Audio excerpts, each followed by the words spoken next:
Srimate Bhaktivedanta Swamin Niti Namine Namaste Saraswate Deve Gauravani Pracharine Nirvishesha Shunyavadi Paschatya Deshatarine Jai Shri Krishna Chaitanya Prabhu Nityananda Shri Advaita Gadadhar Srivasadi Gaura Bhakta Vrinda Hare Krishna Krishna Krishna Hare Hare Hare Rama Rama Rama Hare Hare.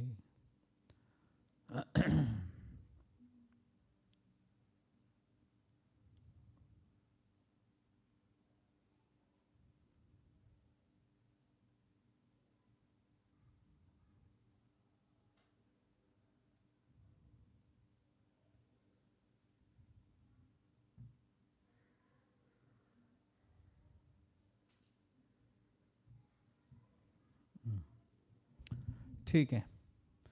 So Lord Vishnu, he spoke to Prithu Maharaj and he appreciated him for his elevated qualities and excellent behavior. Okay, so let's proceed. Text 17. Maitreya vacha saitam loka guruna vishvaksenena vishvajit anushasita adesham shirasa jagre hare. The great saint Maitreya continued, My dear Vidura, in this way Maharaj Prithu, the conqueror of the entire world, accepted the instructions of the Supreme Personality of Godhead on his head. Anushasita adesham shirasa jagrihe. Shirasa. So he accepted the instructions on his head. Purport. One should accept the instructions of the Supreme Personality of Godhead by bowing down at the lotus feet of the Lord. This means that anything spoken by the Personality of Godhead should be taken as it is, with great care and attention, and with great respect. So that is the meaning of accepting the instructions on the head. It is not our business to amend the words of the Supreme Personality of Godhead or make additions or alterations, as it has become a custom for many so-called scholars and swamis who comment on the words of Bhagavad Gita. Here the practical example of how to accept the instruction of Supreme Personality of Godhead is shown by Prithu Maharaj. This is the way to receive knowledge through the Parampara system. 18. Sprashantam padayo premna vriditam svena karmana shatakratum parishvajya vidvesham visasarjaha. As King Indra was standing by, he became ashamed of his own activities and fell down before King Prithu to touch his lotus feet. But Prithu Maharaj immediately embraced him in great ecstasy and gave up all envy against him for his having stolen the horse meant for the sacrifice. So here, he felt Indra Shatakratum. So Indra is being described as Shatakratum. He felt Vriditam Svena Karmana. He felt ashamed of his own activities. So Indra also realized that he has committed a mistake. So therefore he felt ashamed. And Maharaj Prithu Vidvesham Visasarja. So the envy, he gave up the envy. Purport. There are many cases in which a person becomes an offender to the lotus feet of Vaishnav and later becomes repentant. So Prabhupada gives the example of Amrish Maharaj and Durvas Muni. Further down, Prabhupada writes,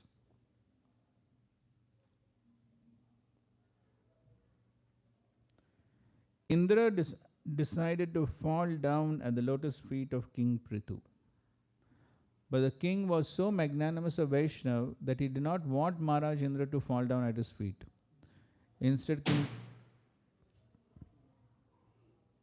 क्या हो गया?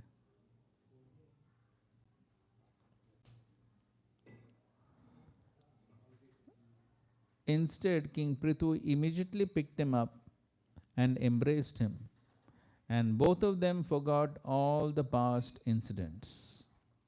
Both King Indra and Maharaj Prithu were envious and angry with each other.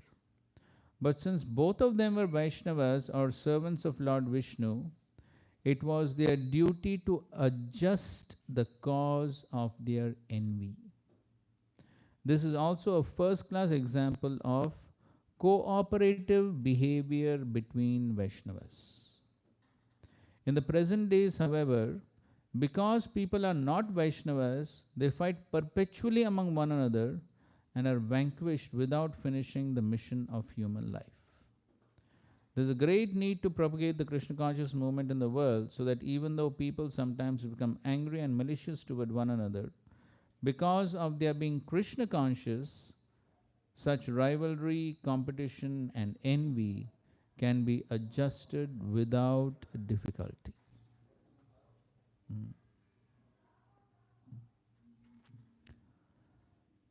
So Prabhupada writes, this is a first class example of cooperative behavior between Vaishnavas.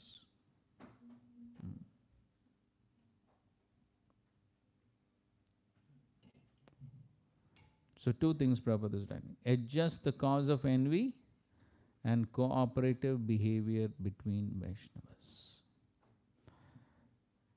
So to have such feelings, some envy, some anger, possible in the material world. So if it can happen among such elevated devotees, so it can happen amongst anyone in the material world. But as Vaishnavas, there should be some difference.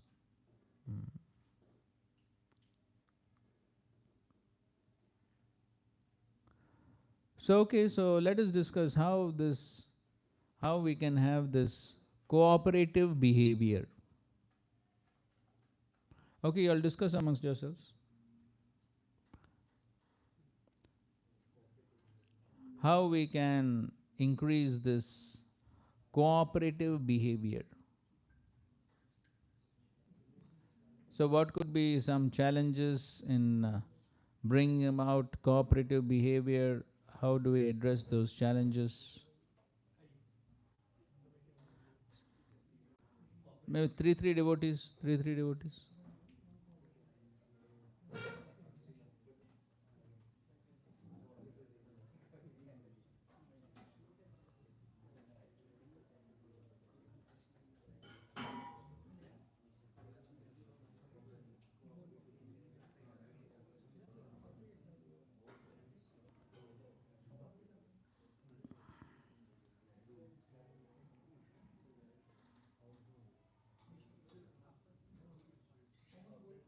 Okay, so three things, Hare Krishna, three things. What? How to increase cooperative behavior, challenges, solutions. Okay, three questions.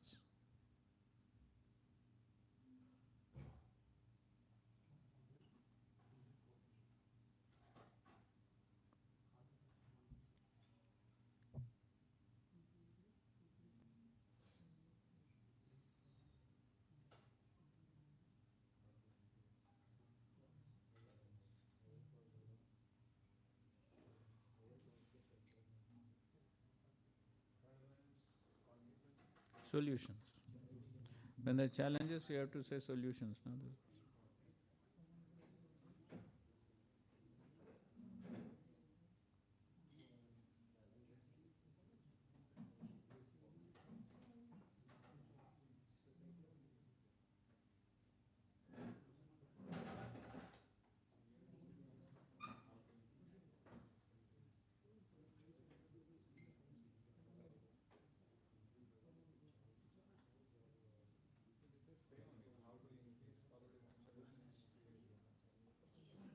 Similar.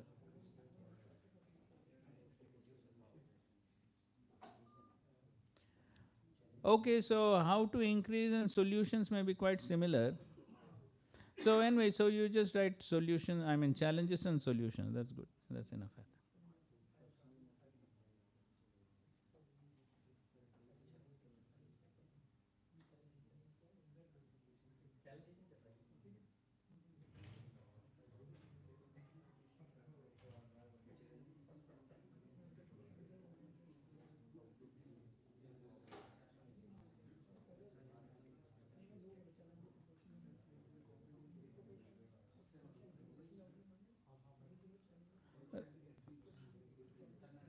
You can go.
Okay, try to finish a minute or so.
Okay ठीक है, हो गया हरे कृष्णा, हो गया कि नहीं?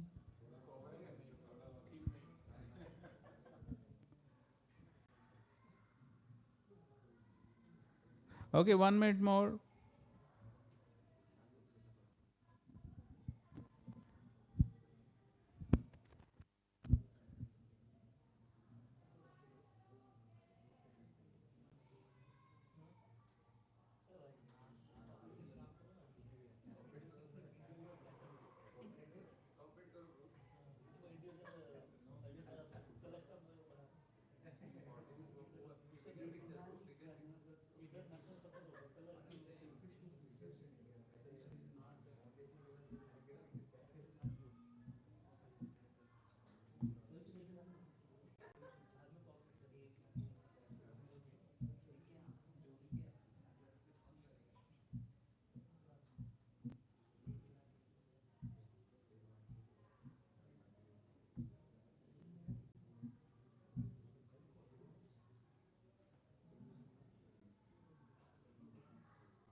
Okay, ठीक है, Hare Krishna. Okay, enough time.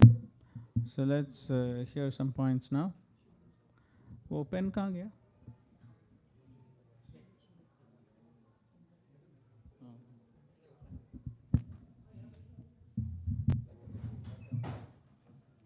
वो है।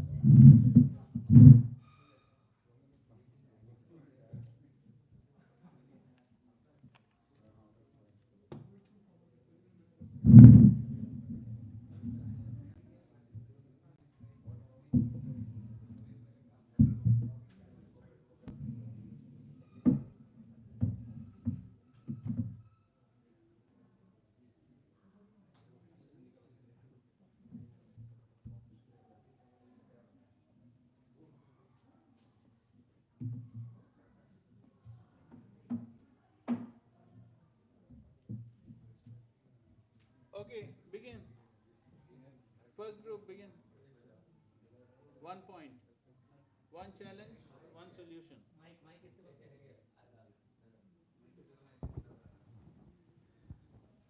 Individual agendas and priorities challenge. Okay, so what's the problem with every individual will have his agendas, no? What is the No, problem? when at the cost of combined effort, when any program or festival need to be performed, everyone have their own local preaching programs or local things where collective functionality is abrupted. There is no cooperation. अरे मैं रथ यात्रा आज ही कर रहे हैं, आप भी आज ही कर रहे हैं. Okay, so this is individual agendas.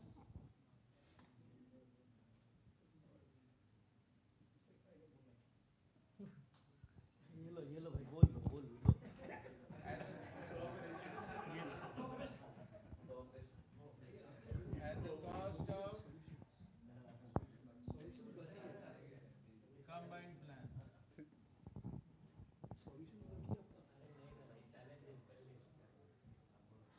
Solution. Corresponding solution. So, understanding the mission and the effects of that combined effort.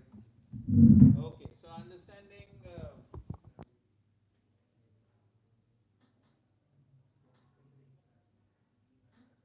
keeping mission before self, right? Yes.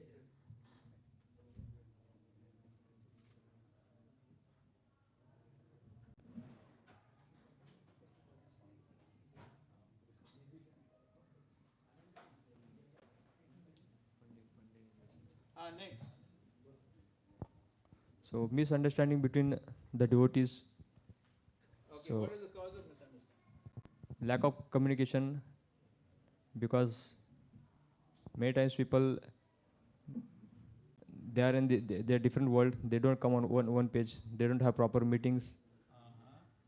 Okay, so lack of communication.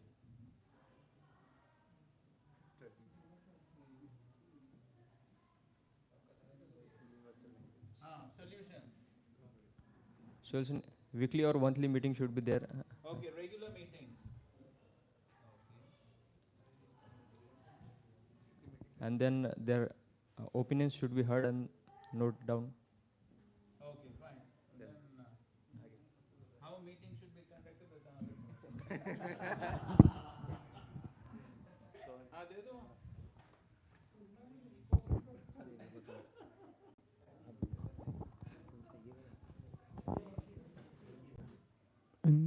Which envy. So what happens if there's envy? Material world, nobody can be free from envy. So out of envy, they don't cooperate, Prabhuji. That like Duryodhan, out of envy for Pandavas, when it was asked, okay, give some land for them, but he's not ready to give. Okay, so envy, okay, fine. So of course there is envy, but then one acts on the envy, right? Acts on the envy. So it's envious behavior. Envious behavior.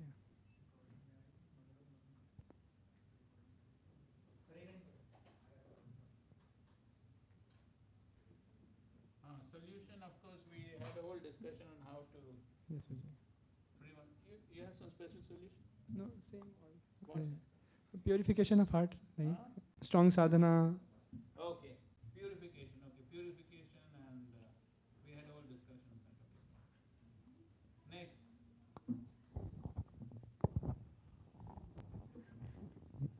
Everyone want to become an acharya.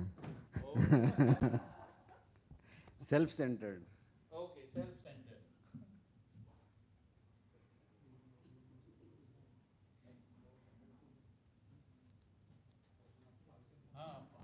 What is the solution? Krishna, they should make Krishna and Guru as Okay, centered. good point. Yes. Guru and Krishna as centered. Then self has to move out.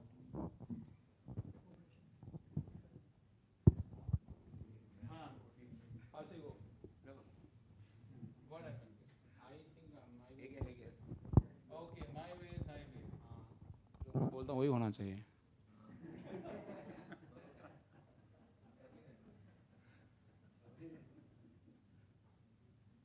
Solution?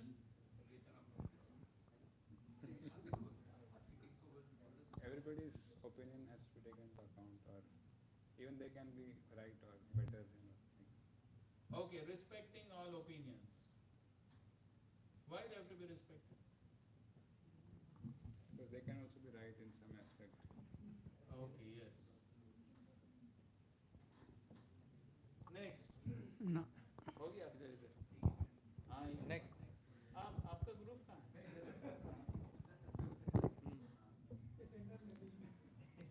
Inferiority complex. उससे क्या? उससे क्या होता है कि मैं खुद ही अपने आप को थोड़ा साइड लेके चलता हूँ ग्रुप से, और फिर मैं कोऑपरेट नहीं करता, क्योंकि मुझे लगता है कि सब बड़े आगे बढ़ रहे हैं, मैं ही अकेला रह गया, तो मैं उससे अच्छा मैं अभी कोऑपरेट नहीं करूँगा, मैं अपना कुछ. Okay, that could be a one reason.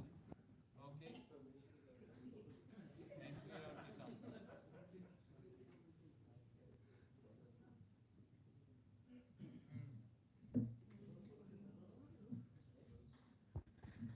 Solution superiority complex. वो भी प्रॉब्लम है, हाँ? वो भी प्रॉब्लम है. Like means we have to understand that कि in each team everybody have special talents and special ये. I have to identify my role and cooperate in that team. Okay, that's a good point. Identifying one's role.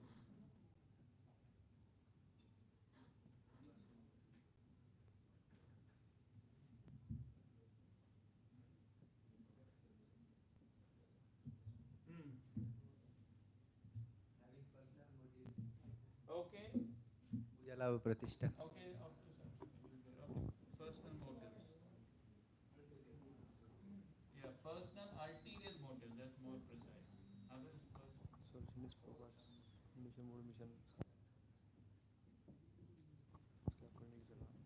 Solution? Solution. Prabhupada. So understanding Prabhupada's mood and mission, and then the parampara, what our acharyas and current gurus are giving. So aligning with them. So we have to sacrifice. This is personal ulterior motive. So what you're saying is quite general. More specifically, how can one get free from personal ulterior motives? Understanding and keeping the goal of being a devotee. Okay, good. So keeping the goal of pure devotional service.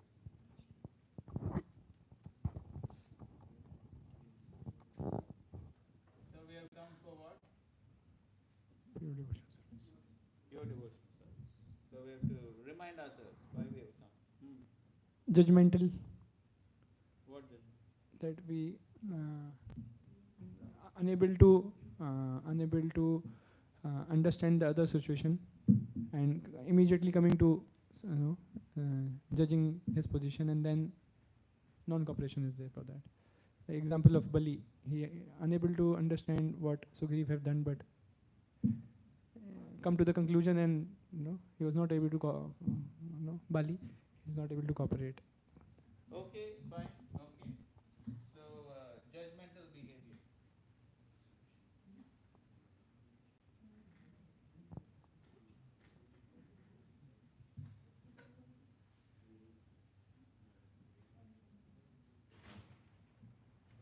Okay, solution? Proper giving time, proper hearing the other case, or proper communication, proper communicating. Okay. So proper consideration.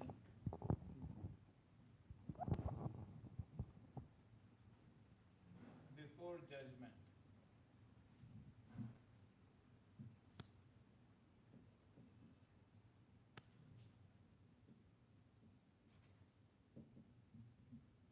Okay, so you have told good Shastric examples. Huh? Others also can tell some Shastric examples. Actually, reading Shastras but not applying in life. Challenge क्या? Challenge. Challenge. Challenge for cooperation. It's not reading. I mean, they're reading but not applying in life. So how they cooperate. वो तो थोड़ा ज़्यादा general हो, वो तो सबका problem है। Misusing power also. हाँ, Misusing power. Yeah, authority. misusing power Power. से क्या होता है? They sometimes they may be wrong, but they push on subordinate. Okay, autocratic rule. Yeah. Okay, being autocratic. Okay, fine. Proper talks about this in his book. There is a good reference for this. Okay, we'll tell you afterwards. Like a reference which Indra is misusing his, like during this Govardhan Puja also. He was appointed by the Lord Krishna himself, but he's misusing his powers. So solution. Surrender. He surrendered to Krishna. So More specific. most say,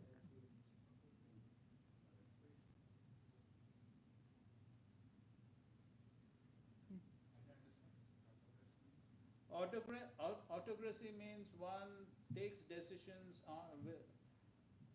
oneself without taking into consideration others. How is it similar to me? Yes, it's sort of trying to be independent. okay, consulting to seniors like.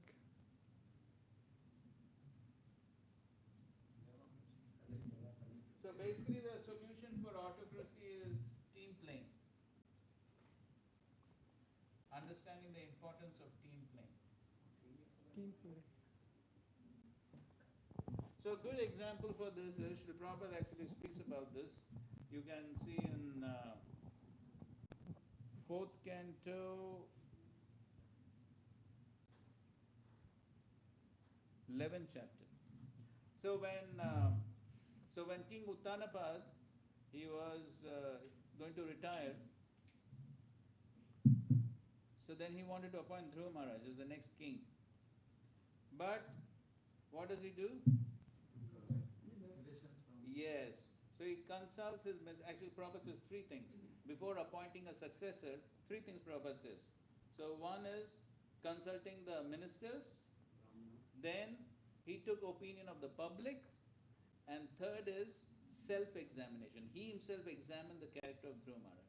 So Prabhupada, these 3 things should be considered before appointing a successor. So there Srila Prabhupada writes that he was not an autocrat. He was not an autocrat. So see, in those days kings had full power. It was not necessary for him to consult anyone. He could take the decision on his own. Nobody can object. But still, he consulted. So he took into consideration ministers' advice, plus what? Public opinion, self-examination. 3 things he did. So that, and then when Dhruva Maharaj was going to appoint his successor, he did the same thing. So that also comes later on. So when Dhruva Maharaj appointed, then he also consulted. So both the places Srila Prabhupada writes the same point. But the leader should not be an autocrat. So one should always consult and have that team effort. Any other points anybody has? Different idiosyncrasies, like born with different character, behavior, or bodily acceptance, etc. The example can be given of Hanuman and the insect. Like the Hanuman was trying to lift up huge logs, etc. And yeah, and this small insect was just, yeah, I'm just that way.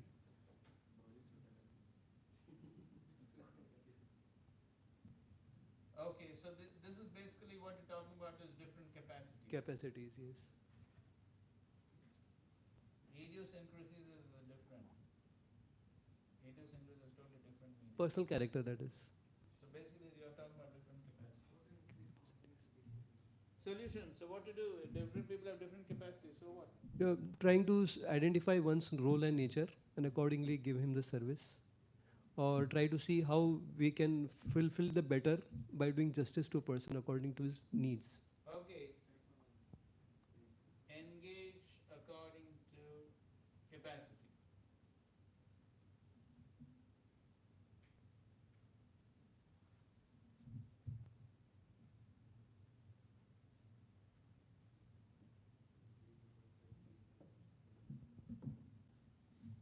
All right, I think so. We got good number of points.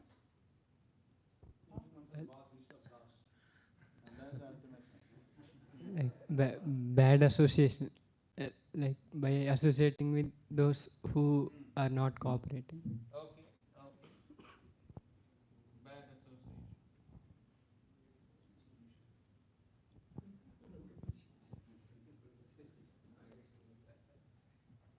Solution? Good association. Asat Sankyad.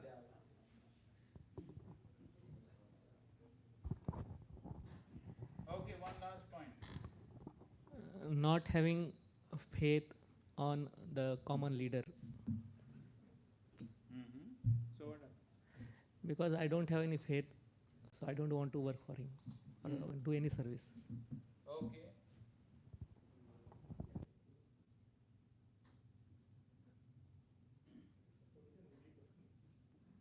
No faith in leader.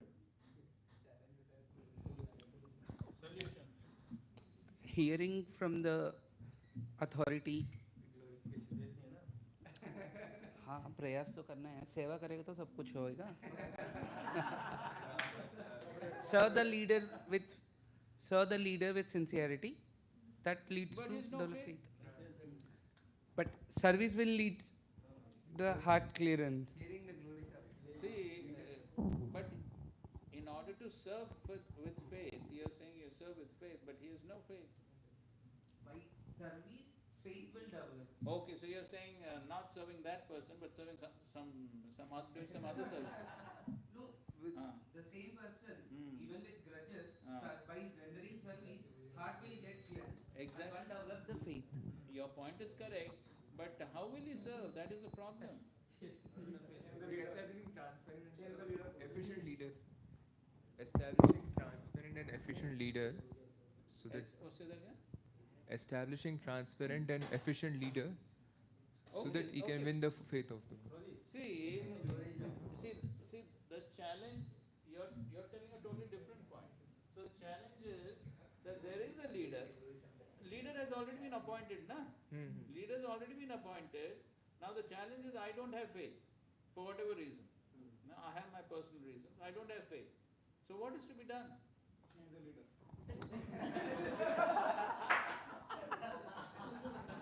अब भैया आपका हमेशा ऐसे solution है वो बंदूक का solution है. Hear the glories of the leader from the senior Vaishnavas. Establishing his work, the genuine work he has done, the leader, his qualities.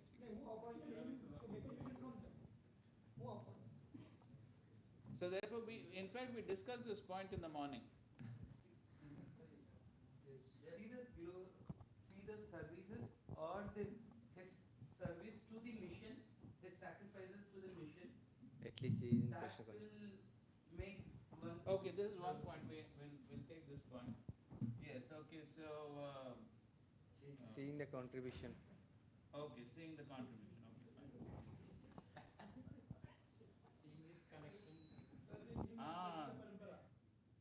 Yes. What is that? Say that again. Serving him and serving the full parampara. Yes, this is what we discussed in the morning. Connection to the parampara.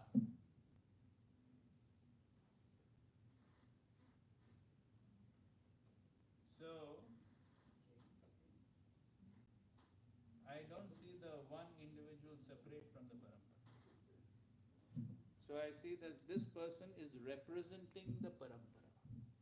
So we always have to see that connection. You see the connection, so many problems can get resolved. Right.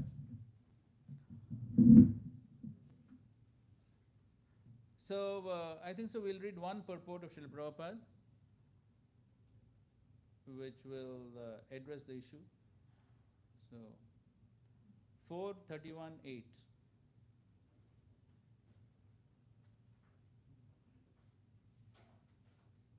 It's third.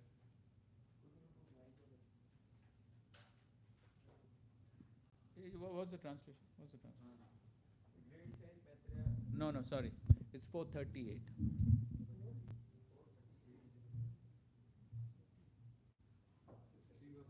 Yes. The Supreme Personality of Godhead said, "My dear sons of King, I am very much pleased by the friendly relationships among you. All of you are engaged in one occupation, devotional service. I am so pleased with your mutual friendship that I wish you all good fortune. Now you may ask a benediction of me." Okay, so here the Supreme Lord has appeared in front of the Prachetas, and he's very pleased because these 10 brothers, no, they're 10, not 100. So they have combinedly performed austerities underwater for some 1000 celestial years, I suppose. So, okay, purport. Since the son of King Prachin Parishad were all united in Krishna consciousness, the Lord was very pleased with them. Each and every one of the sons of King Prachin Parishad was an individual soul, but they were united in offering transcendental service to the Lord. The unity of individual souls attempting to satisfy the Supreme Lord or rendering service to the Lord is real unity. In the material world, such unity is not possible. Material world is not possible. Unity is not possible. Cooperation is not possible in the material world. Well, Even though people may officially unite, they all have different interests. the reason is what? Different interests. Different interests. There cannot be cooperation in the material world because of different interests. So as you saw, what? Different centers. Self-centered. Self-centered. Inferior. Yes, all that. Okay. Ulterior motive. In the United Nations, for instance, all the nations have their particular national ambitions, and consequently they cannot be united. Yes, so Srila Prabhupada often gave example of the United Nations.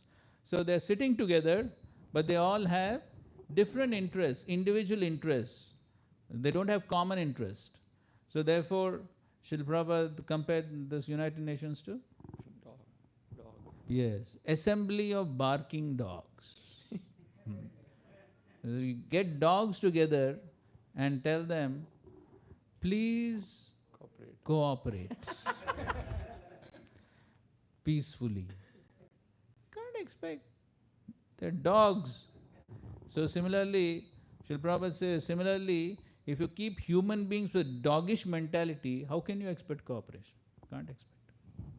Disunity between individual soul is so strong within this material world that even in the society of Krishna consciousness, members sometimes appears disunited due to their having different opinions and leaning towards the material things. So Prabhupada is now specifically talking about spiritual society.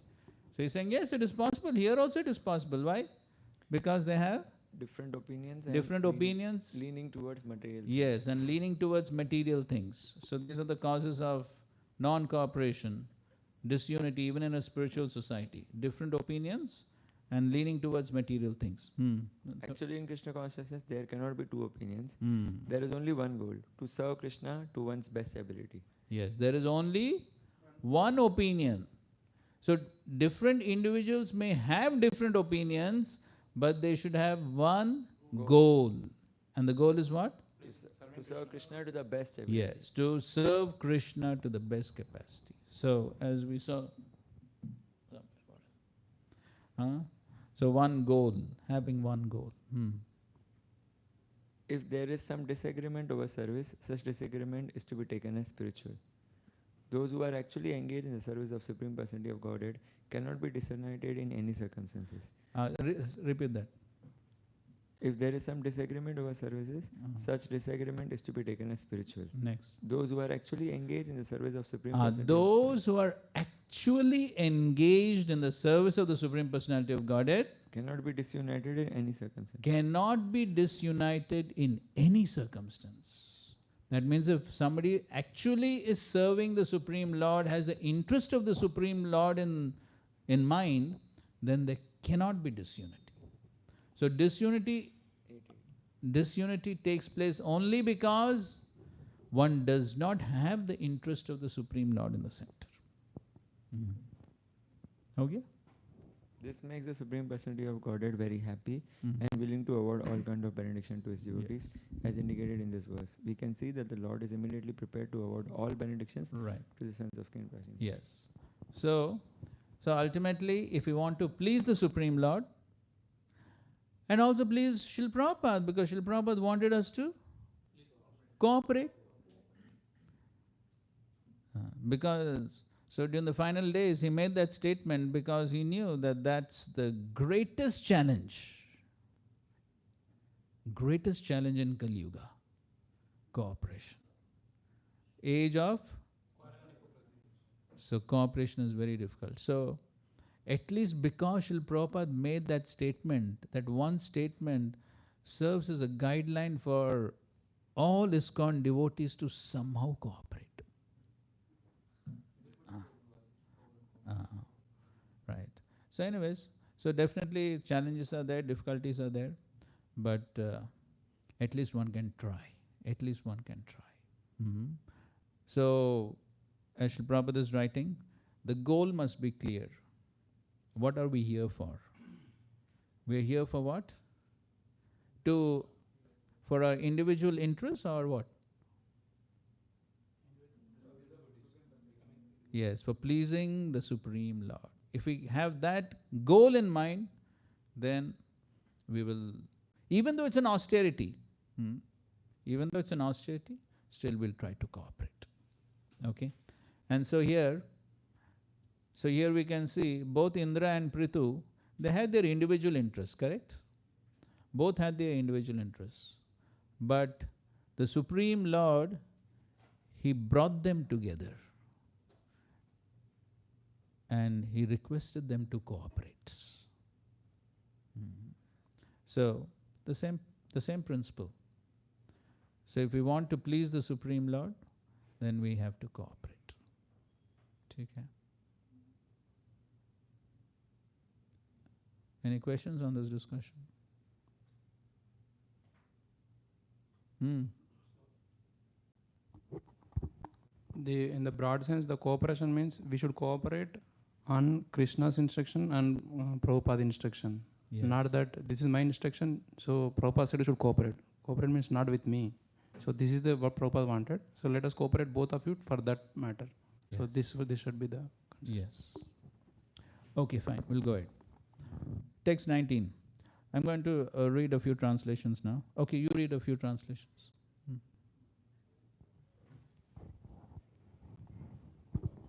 पढ़ो mic है ना वो पढ़ो.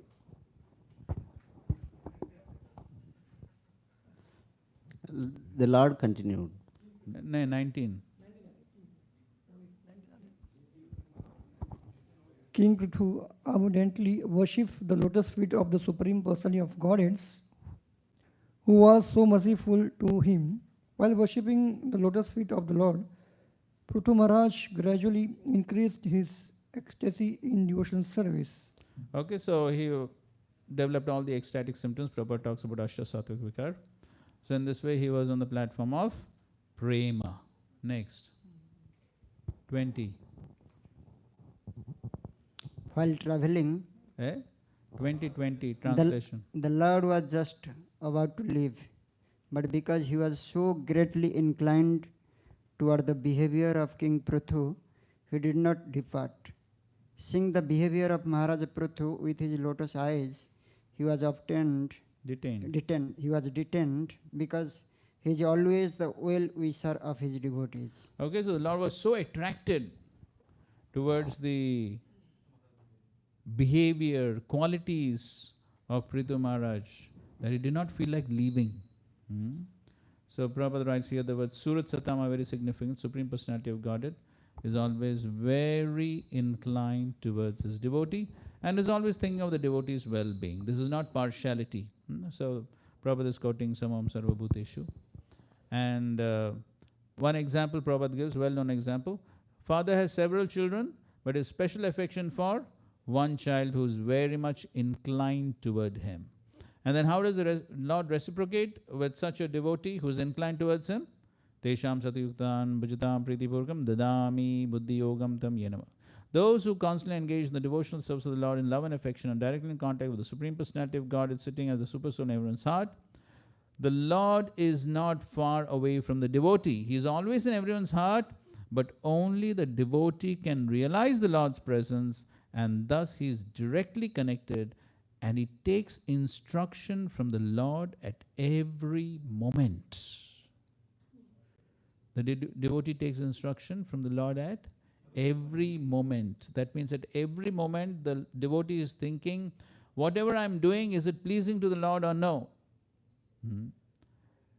Therefore, there is no chance of a devotee's being in error. Because whatever he does is in accordance to what pleases the Lord. So therefore, no error, nor is there any partiality on the part of the Lord for his pure devotees. Next. The original King Maharaj Prithu, his eyes full of tears and his voice faltering and choked up, could neither see the Lord very distinctly nor speak to address the Lord in any way.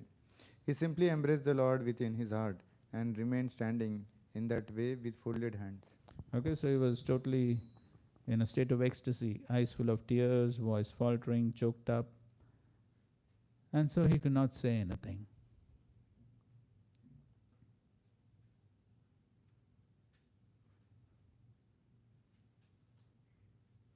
So Prabhupada here talks about the Adi Raja, the original or ideal king. So Srila Prabhupada is comparing an ideal king with modern day kings or rulers. So at the end of the first paragraph, Prabhupada writes, before that he says how the state head or the king, he should not allow the citizens to indulge in all the sinful activities. Otherwise, he has to suffer the resultant sequence of reactions for the sinful lives of the citizens. We already discussed this. These are the principles for a ruling power, and because Maharaj Prithu observed all the principles for a ruling chief, he is referred to here as Adi Raj. Even a responsible king like Maharaj Prithu can become a pure devotee of the first order. And then Prabhupada is bringing some points from contemporary administration.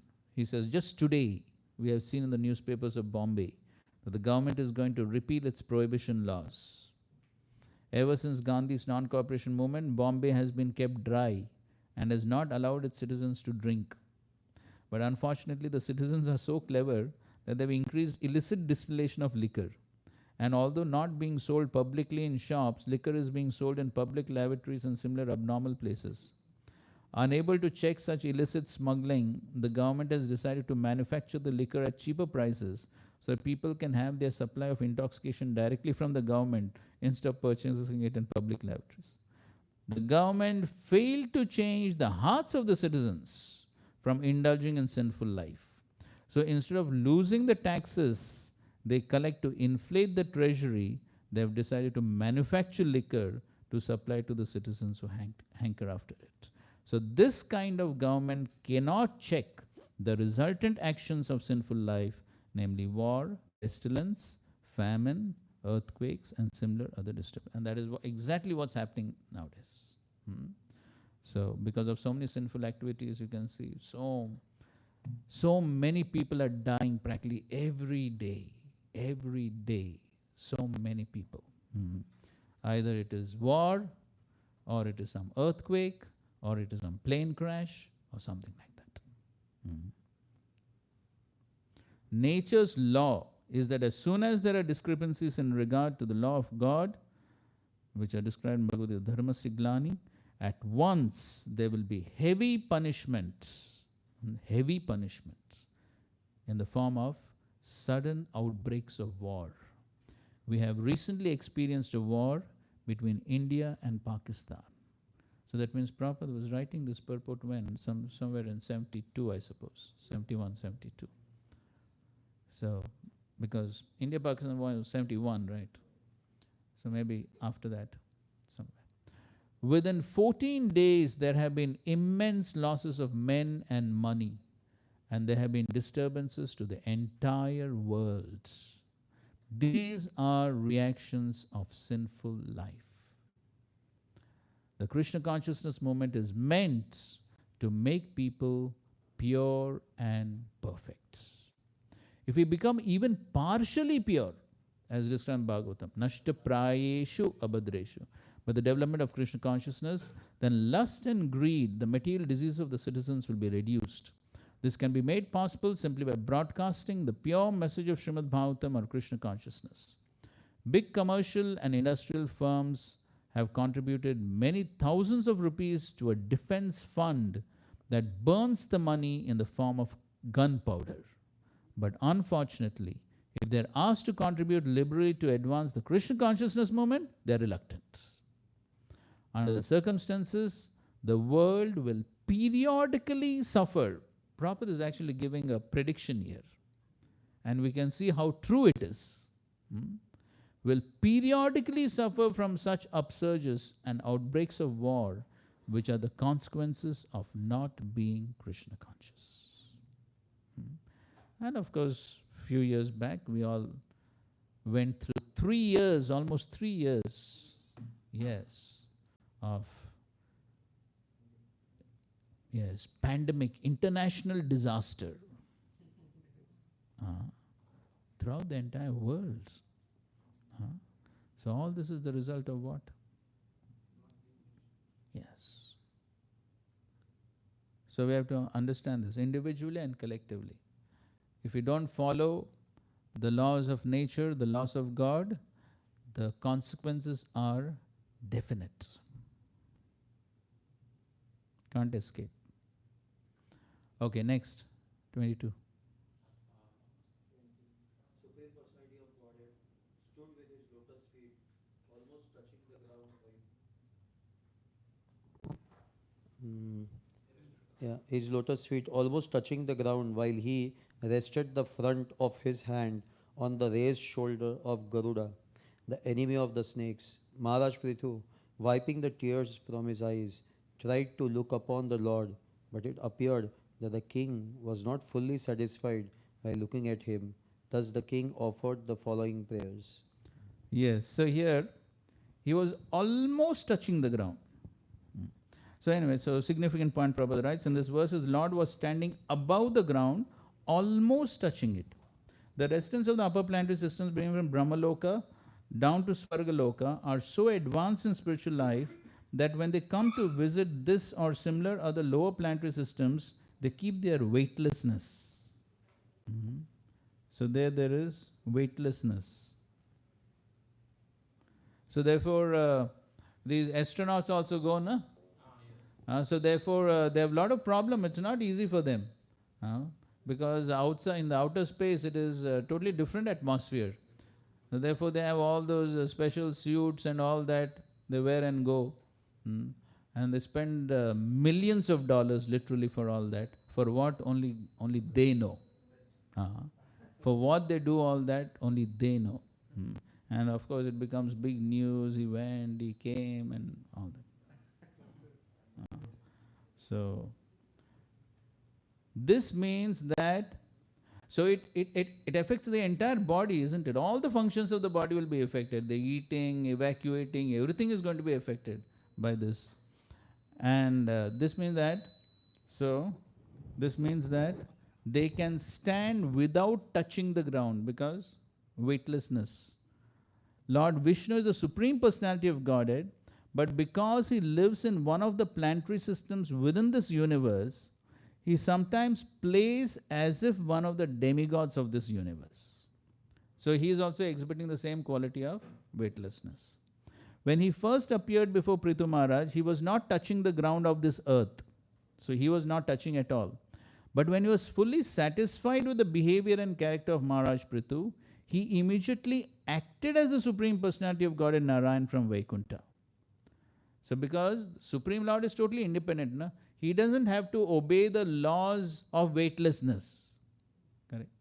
The Devatas, they have to obey the nature's laws. And therefore they have to follow that. No, they cannot change. But this is Supreme Lord. Supreme Lord doesn't have to follow any laws. So if he wants, he can float anywhere in the sky. If he wants, he can touch the ground. He can do anything. He's totally independent. So initially he was acting as a demigod, but then now he is acting as Supreme Lord, and therefore now what he did? He touched the ground. Why? Out of affection for Prithu Maharaj, he touched the earth, but he rested the front of his hand on the raised shoulder of Garuda's carrier as if to prevent himself from falling down. So it is not that it's necessary But he still wants to show that he's like a devata and he's not accustomed to touching the ground. So he says, as if to prevent himself from falling down, since the Lord is not accustomed to stand on earthly ground. These are all the symptoms of his great affection for Prithu Maharaj, perceiving his fortunate position. Prithu Maharaj could not fully look upon the Lord due to excessive personal fortune. So now begins an important section, and that is Prithu Maharaj's prayers. Mm. Then, like, he's seeing the Lord and Lord's affection for him. This seems like, as a normal devotee and the Supreme Lord, reciprocations are in that. Maybe it's Shiktavesh Avatar. And the Lord, No, he's still Jiva. Prabhupada clarified that point, no? Very clearly. Prabhupada has written in the previous purports. He's a Jiva, Jiva Tattva. Okay.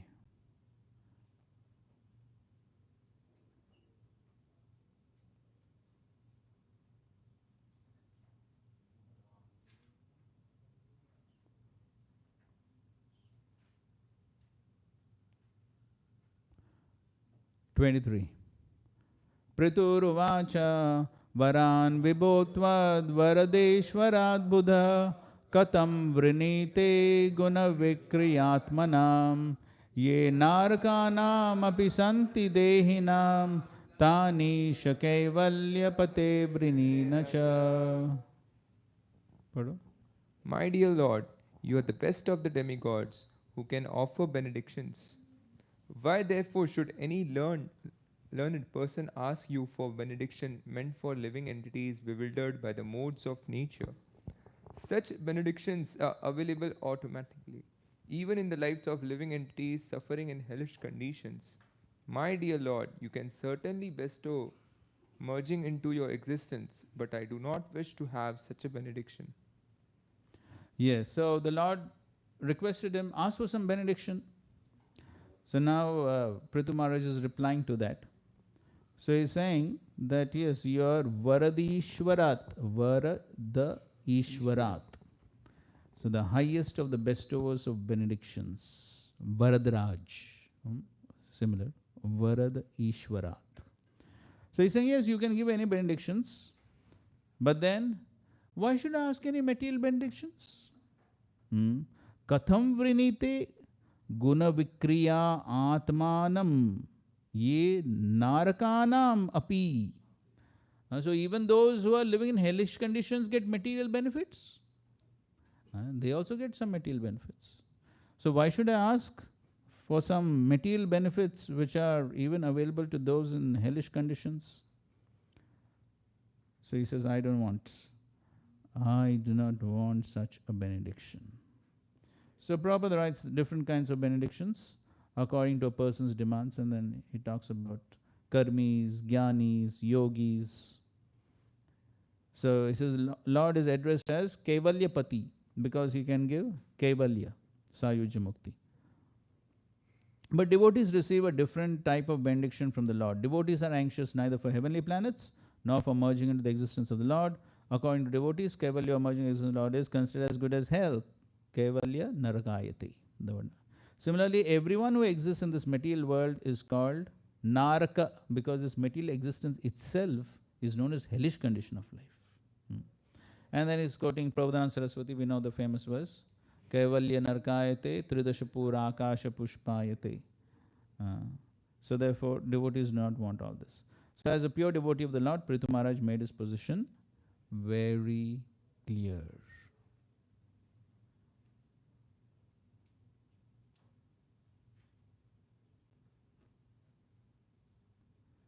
Okay. 24. न कामयेन तदप्यहं क्वचन न यत्र युष्मच्चरणाम्बुजासव महत्तमान्तर्हृदयान्मुखच्युतो विदत्स्वकन्यायुतमेषमेवरः. My dear Lord, I therefore do not wish to have the benediction of merging into your existence, a benediction in which there is no existence of the nectarian beverage of your lotus feet. I want the benediction of at least 1 million years, for thus I may be able to hear about the glories of your lotus feet from the mouths of your pure devotees. Yes. So he says in previous verse, he says, I don't want any material benedictions. Here he says, I do not want Kaivalya, liberation. Why? Na kamaye, na kamaye. I do not want, I do not desire this liberation at any time, kvachit. Because Yushmat Charanambuja Asava. Because there is no, in liberation, there is no service to your lotus feet. That is the nectarian beverage. The nectarian beverage is service to the Lord's lotus feet. That is not available. So therefore, he says that, what then the Lord will ask, then what do you want? So he says, Vidatsva Karna Ayutam. I want 1 million years. 1 million years. For what? To hear. Yes. From the Mahat. Mahattama. You remember, no? Previously. Mahat, Mahattara, Mahattama, Ati Mahattama. So he's saying, I want to hear from the Mahattamas your glories from their mouths. So that is what he wants.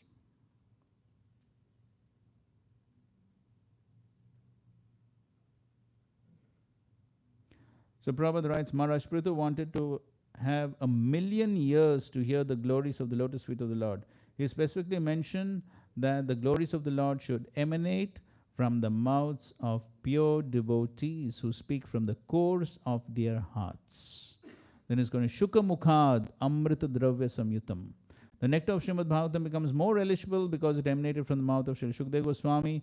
One might think that these glories of the Lord can be heard from anywhere, from the mouths of either devotees or non-devotees, but here it is specifically mentioned that the glories of the Lord must emanate from the mouths of pure devotees. And then his Sanatana Goswami, we know the verse, strictly prohibited hearing from the mouth of non-devotee. So one should not hear. And then next he is quoting, Sadam Prasangan Mamaviri Samvido. I mean that glorification of the Lord is potent when uttered from the mouth of a pure devotee. And then he's also quoting Rupa Goswami, who also wanted millions of years and millions of tongues to chant and hear the holy name. And then he's quoting Chaitanya Mahaprabhu, Mayavad Bhashya Shunle Hoy Sarvanash. If anyone hears from a Mayavadi philosopher preaching about activities of the Lord, even if it is a description from the Vedic literature, he is ultimately doomed. By hearing such Mayavad philosophy, one cannot come to the destination of spiritual perfection of life. Okay.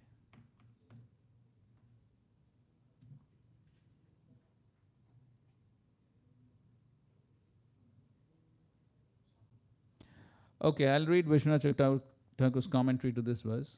He just, mostly all the points are same, but he puts it in a little more graphic way.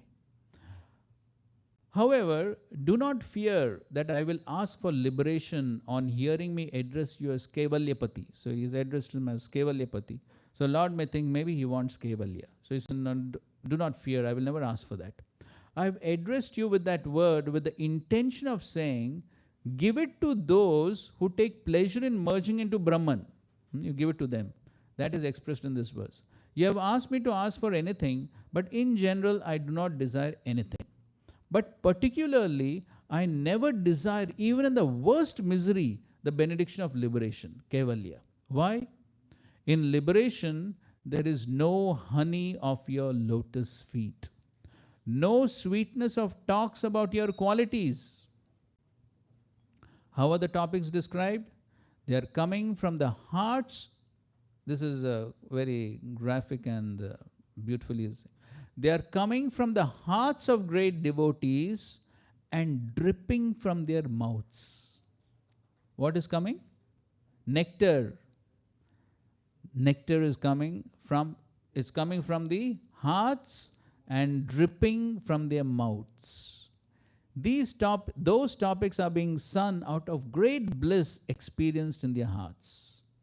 Just as Bhagavatam became sweeter coming from Shukadev's mouth, when the great devotees relish your topics, they become even sweeter. The opposite should also be understood. Just as sweet water becomes distasteful when entering salty earth, sweet water becomes distasteful when entering salty earth. So the so the qualities of the Lord become disgusting coming from the mouths of non-Vaishnav. Then what do you want? The Lord is asking. Give me millions of years, because there are unlimited talks about the Lord's qualities. Unlimited. Everything about the Lord is unlimited. So therefore, he's saying, what can 2 years here give me? Millions of years. I cannot give up even one among all the topics being sung anywhere by anyone about any subject concerning the Lord. Out of great greed, I desire an infinite number of years. This also indicates I desire years and other dear senses which those desiring liberation detest. Do you want anything else? This is my wish and nothing else. Okay, 25.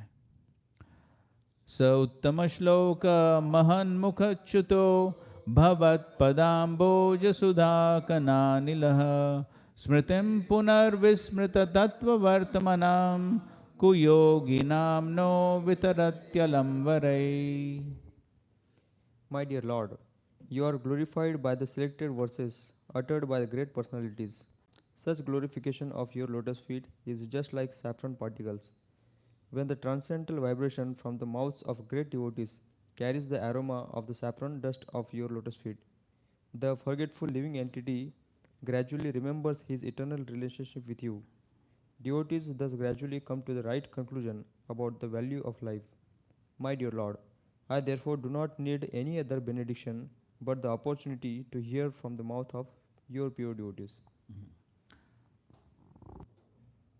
So Prabhupada writes, as explained in the previous verse, that one has to hear glorification of the Lord from the mouth of a pure devotee. So in the previous verse, he asked for millions of years to hear glorification from the mouth of pure devotee. Why? That is what is explaining in this verse. This is further explained here. The transcendental we have quoted this verse many times, especially the second paragraph. The transcendental vibration from the mouth of a pure devotee is so powerful that it can revive the living entity's memory of his eternal relationship with the Supreme Personality of Godhead. And then Prabhupada is quoting Bhaktivinoda Thakur's song, Jiva Jago, Jiva Jago. Everyone is sleeping. Next paragraph. A pure devotee always engages in the service of the Lord.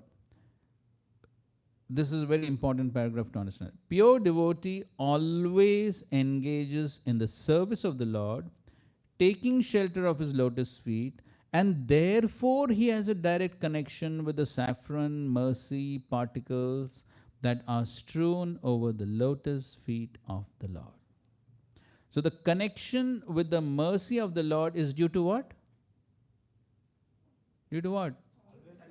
Yes, because of the constant service. So because he is always rendering service, therefore he has a connection with the mercy particles. That means he attracts mercy because of his service.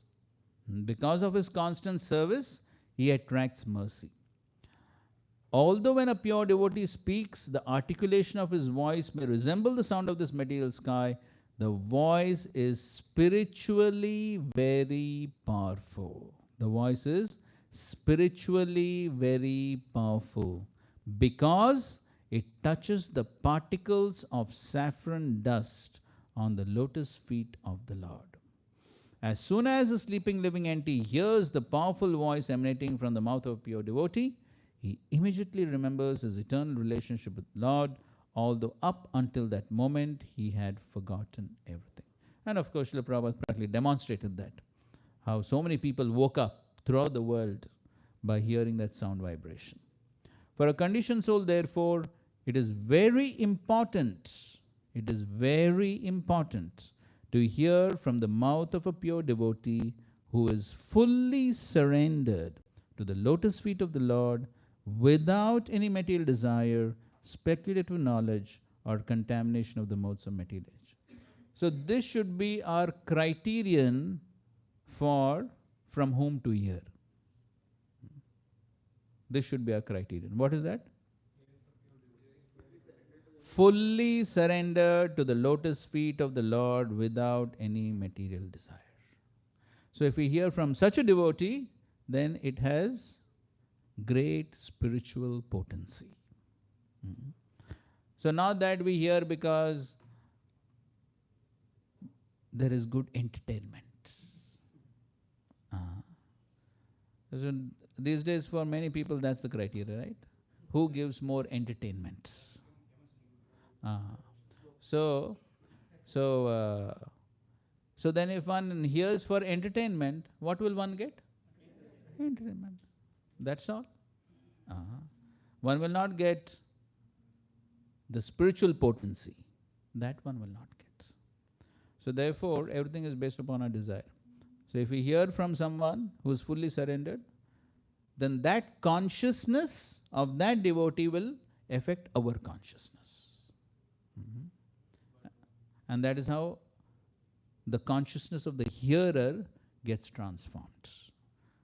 Now we can see when Srila Prabhupada went and began to speak, those people didn't understand much philosophy. They didn't understand the knowledge. But the effect was so powerful because Srila Prabhupada himself was so surrendered to his spiritual master. Within such a short time, these devotees, they surrendered their lives to Srila Prabhupada. Right? That's what they did. Within such a short time. We all know the well-known pastime of the three couples going to London. They didn't have anything when they went. So it is, so in fact I heard that one couple had to go one at a time because some minimum money is required to go to another country. So one couple would go with that minimum amount of money. They would send it back to Montreal or US, wherever they were staying. And then the next couple. Then they would send that money back. And then they would, that's how they went. They didn't have anything. And in London, they were just staying in garages and cardboard boxes in the cold of London. Such dedication, such surrender, unimaginable. And Shamsum Malti Mataji, she also had this small kid. So difficult managing with a small baby. But they went through such austerity. Why?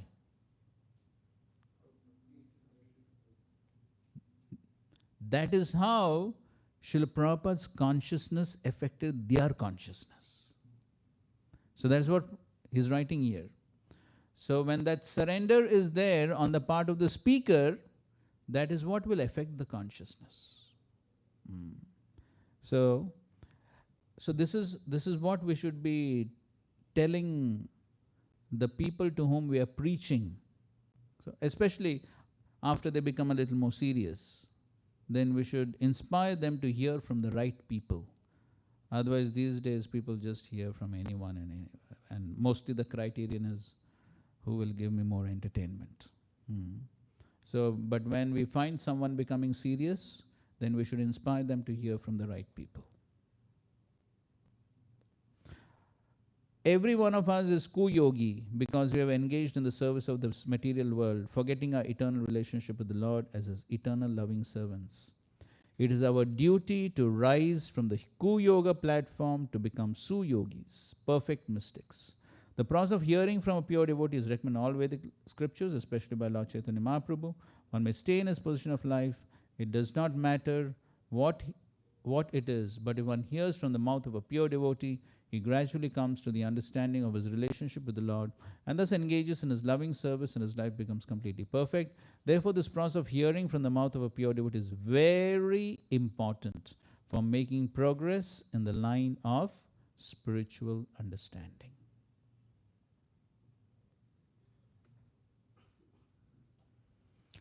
Okay, I'll read this commentary also.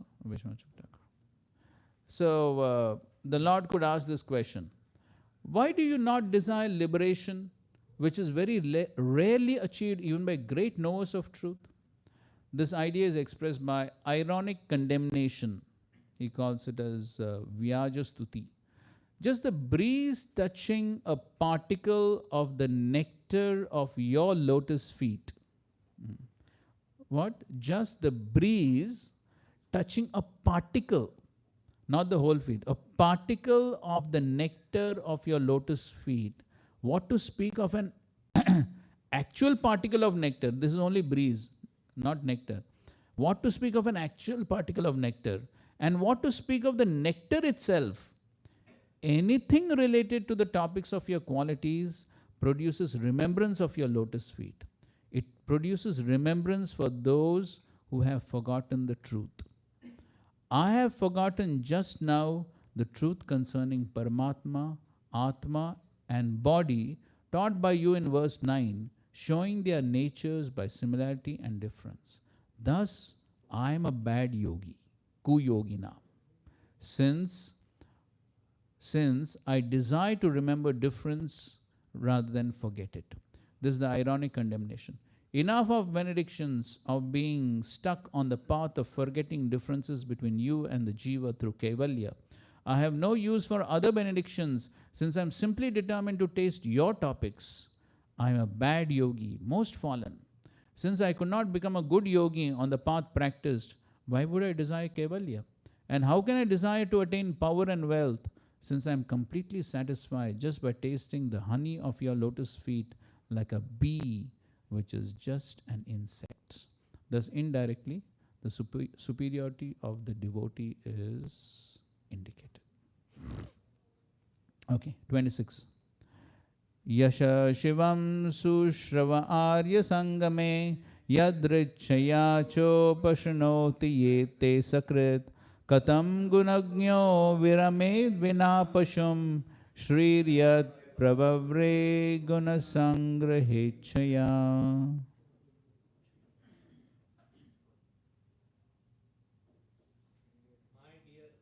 Highly glorified Lord, if one in the association of pure devotees hears even once the glories of your activities, he does not, unless he is nothing but an animal, give up the association of devotees. For no intelligent person would be so careless as to leave their association. The perfection of chanting and hearing about your glories was accepted even by the goddess of fortune, who desired to hear of your unlimited activities and transcendental glories. So in the previous verse he spoke about hearing from the pure devotees. So here he's saying that if one gets that association and in that association he hears, and after hearing he gives up the association, then he is no better than animal. So that is how it is condemned. Giving up the association of devotees is condemned. Katam gunoknyo viramed vina pashum. So unless he is an animal, how can he give up? So Prabhupada writes, the association of devotees, Arya Sangama,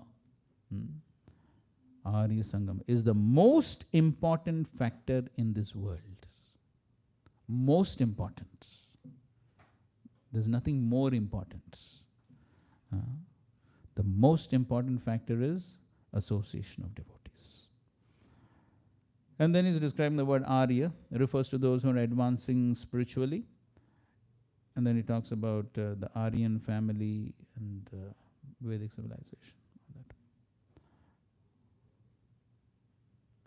The next paragraph. The glorification of the Supreme Lord can be very much appreciated by the Aryan family.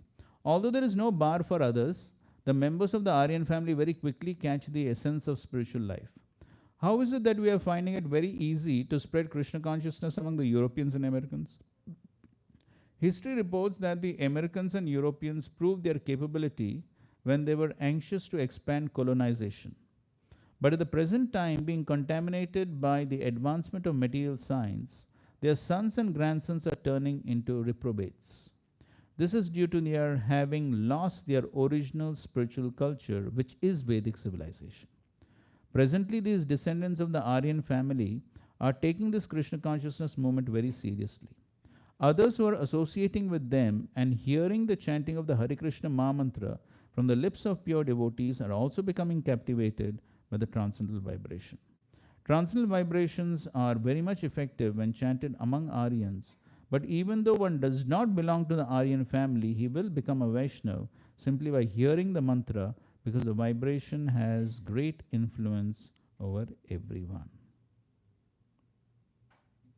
Maharaj Prithu points out that even the goddess of fortune, who is the constant companion of Lord Narayan, specifically wanted to hear about the Lord's glories, and for the association of the gopis, who are pure devotees. The goddess of fortune, Lakshmi, underwent severe austerities. The impersonalist may ask why one should bother chanting the Hare Krishna Mahamantra continually for so many years instead of stopping and trying for Kevalya, liberation, or merging in the existence of the Lord. In answer, Maharaj Prithu maintains that the attraction of this chanting is so great that one cannot give up the process unless he is an animal. This is the case even if one comes in contact with a transcendental vibration by chance. Prithu Maharaj is very emphatic in this connection. Only an animal can give up the practice of chanting Hare Krishna.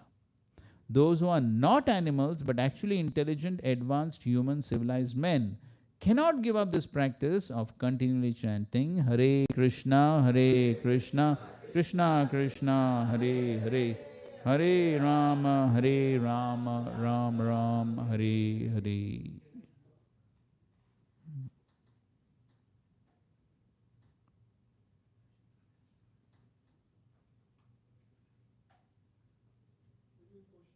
I'll just answer.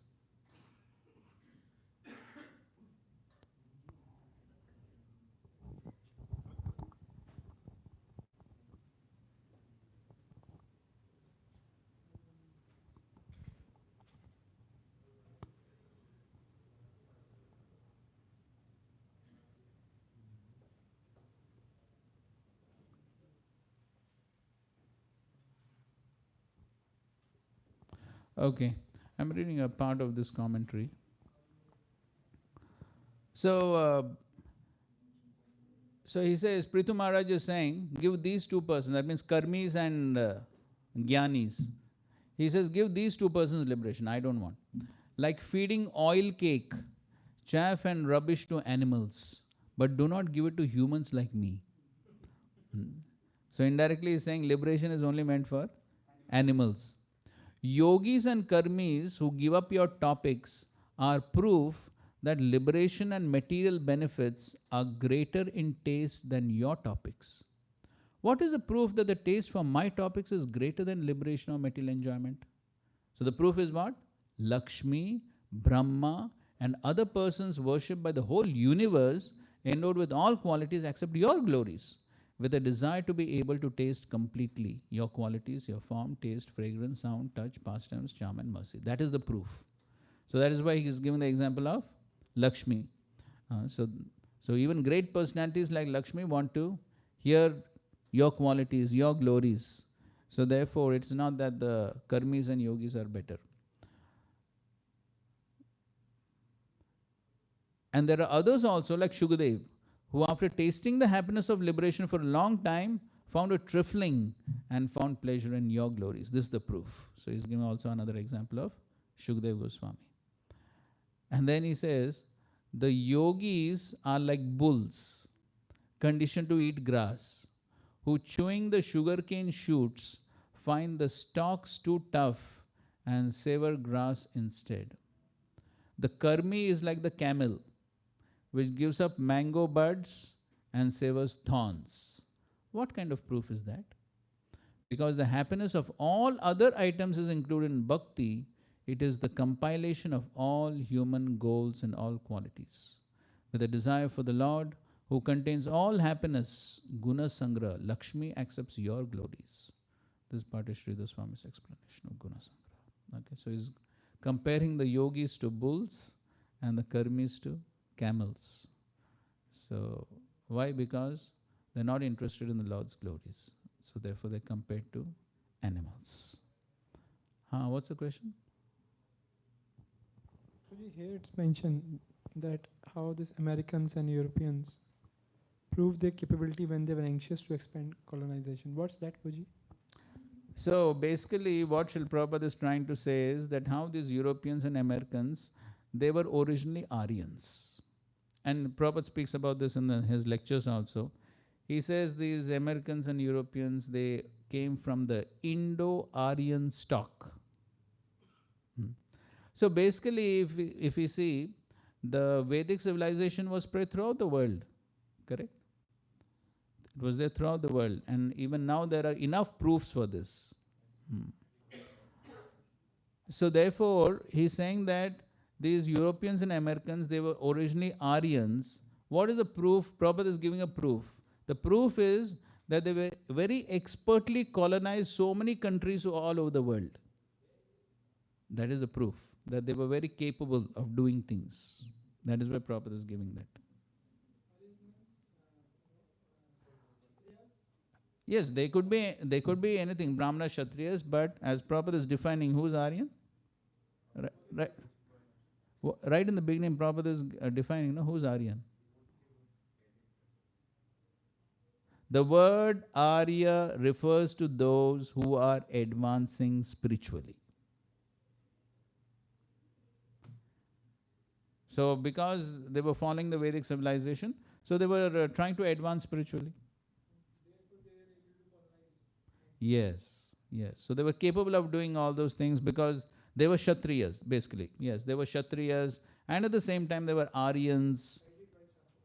Yes. And so therefore they were very expertly colonized so many countries all over the world. And therefore those same Aryans, because they were Aryans, now they got fed up with that type of civilization, and now they're taken to Krishna consciousness. Because they originally belonged to the Aryan family. That is what Prabhupada is trying to say. Okay?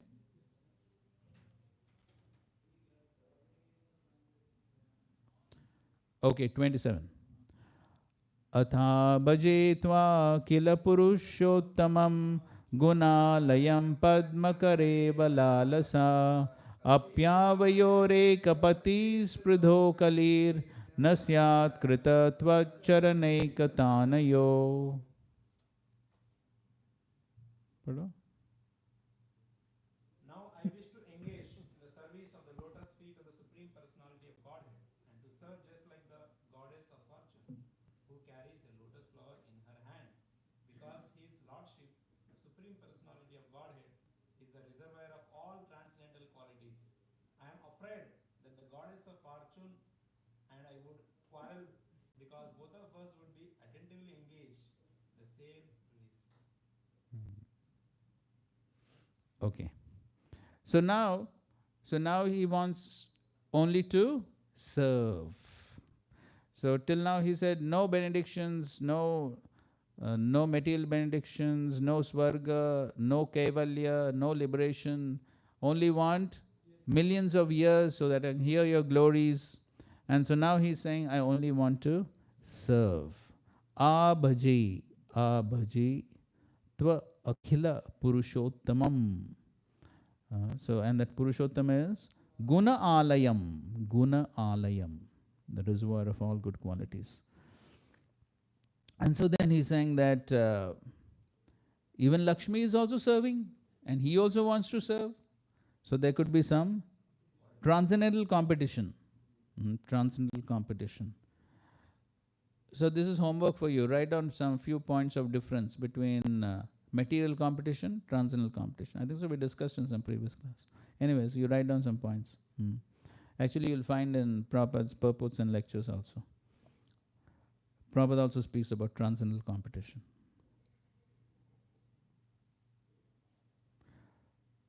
Okay, first of all, Prabhupada is explaining the word Akhila Purushottama, Supreme Personality of Godhead, Lord of the entire creation. Purusha means enjoyer, Uttam means best.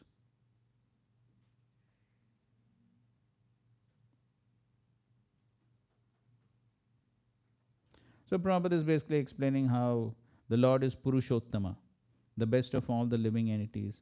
He's talking about Nitya Baddha, Nitya Mukta, but the Lord is Purushottama, above everyone else. Okay, I'm going to the last paragraph.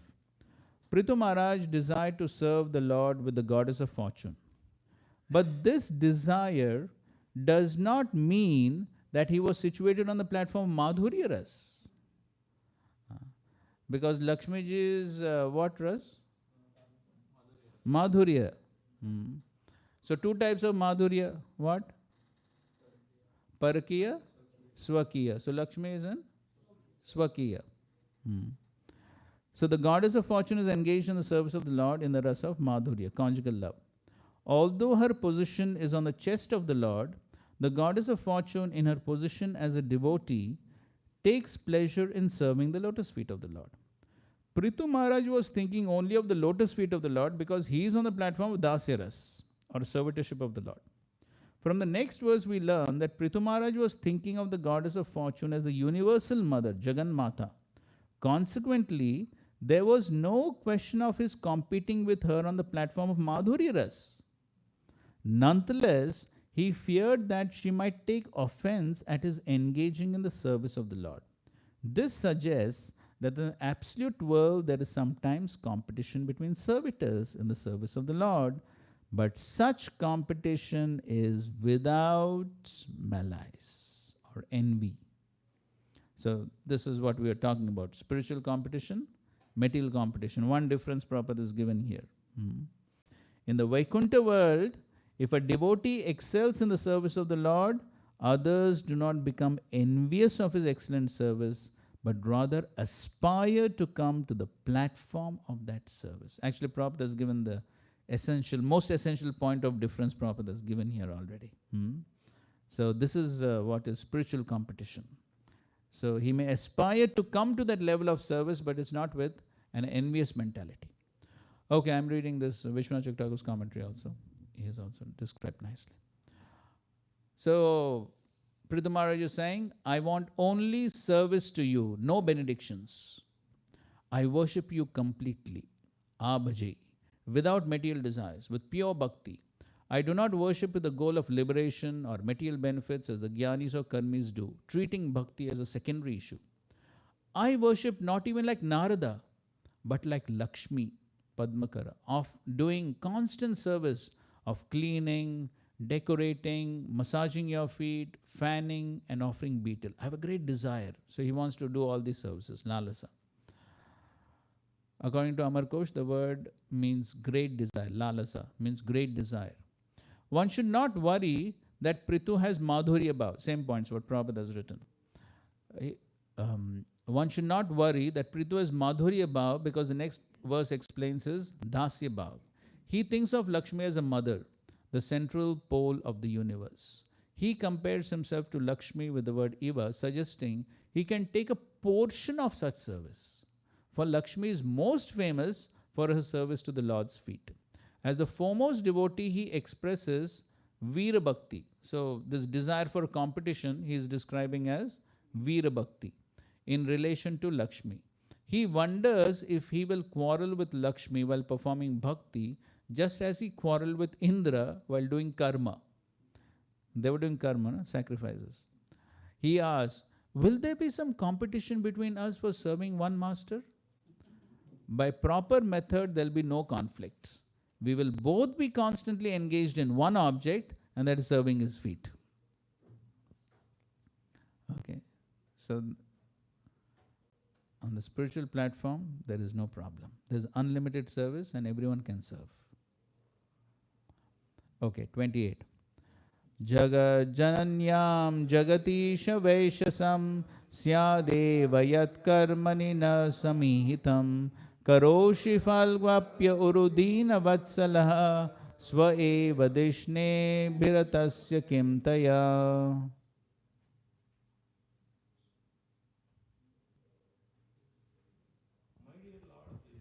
नहीं वो पीछे पड़ रहे हैं वो उनके पास My dear Lord of the universe, the goddess of fortune, Lakshmi, is the mother of universe, and yet I think that she may be angry with me because of my intruding upon her service and acting on that very platform to which she is so much attached. Yet I am hopeful that even though there is some misunderstanding, you will take my part. For you are very much inclined to the poor, and you always magnify even insignificant service unto you.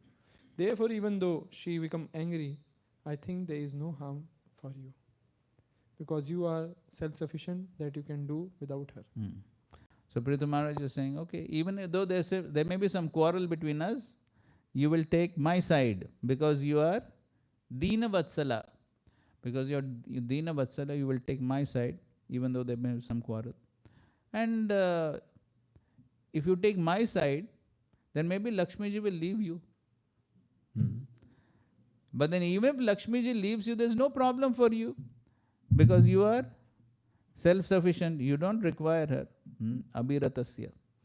So therefore, in this way, he is thinking that his service will remain. He won't have any difficulty in continuing his service to the Supreme Lord.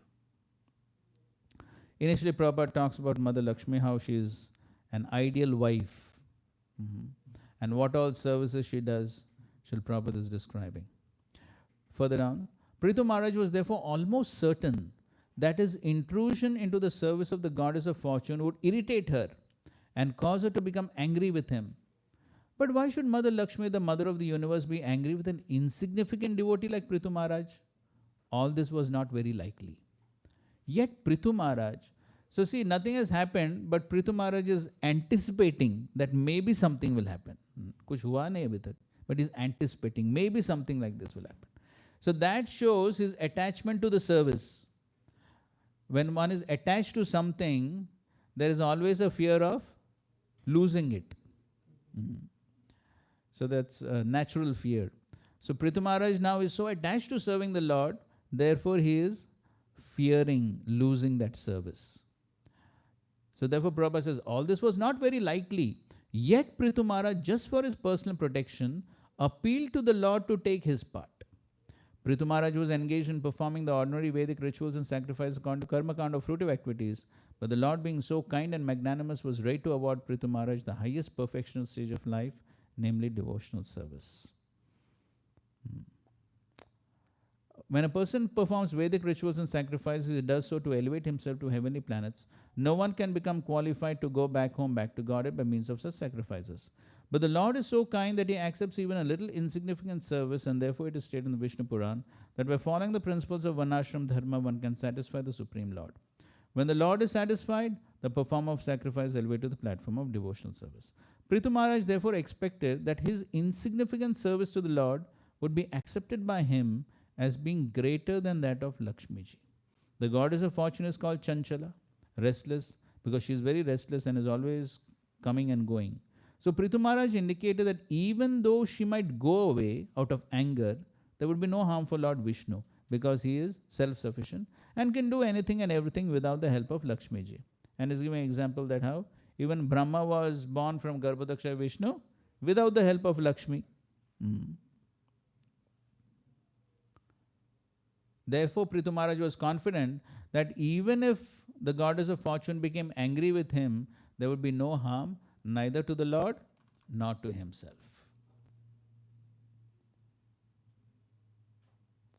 So now, Vishwanath Chakravarti, he describes this Prithu's Veera Bhakti, this competitive mentality.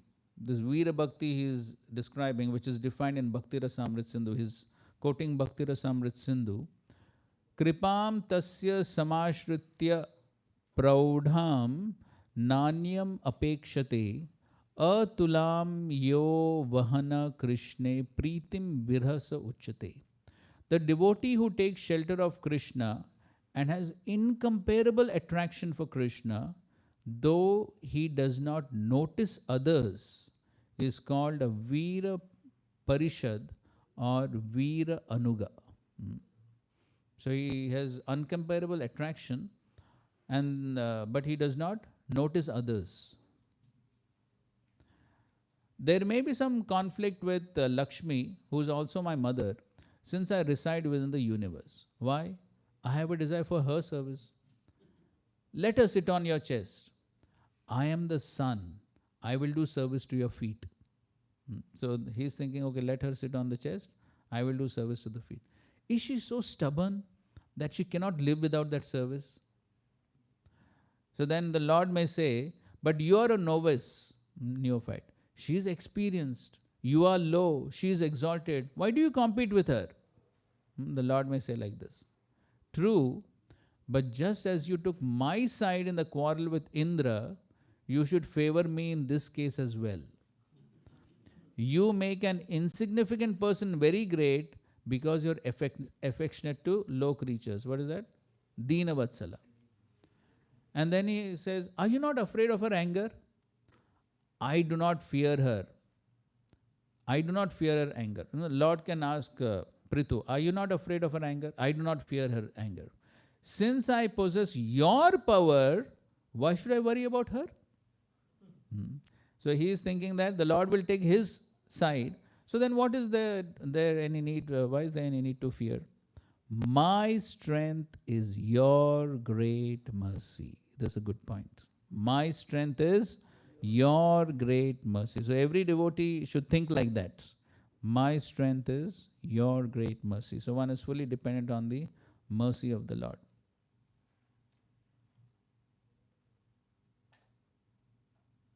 Okay. 29.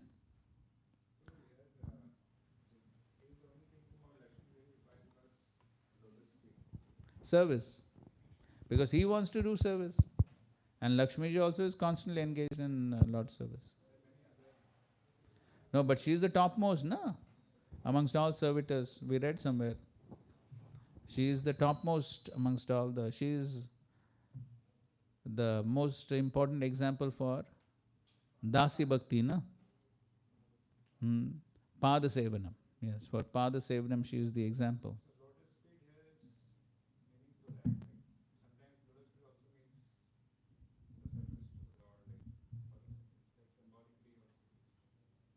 But here the main thing is service, na? The main thing is service. Service to the lotus feet means what? Serving, doing so. And therefore we saw Srila Prabhupada describes so many services Lakshmiji is doing. Not only just to the lotus feet.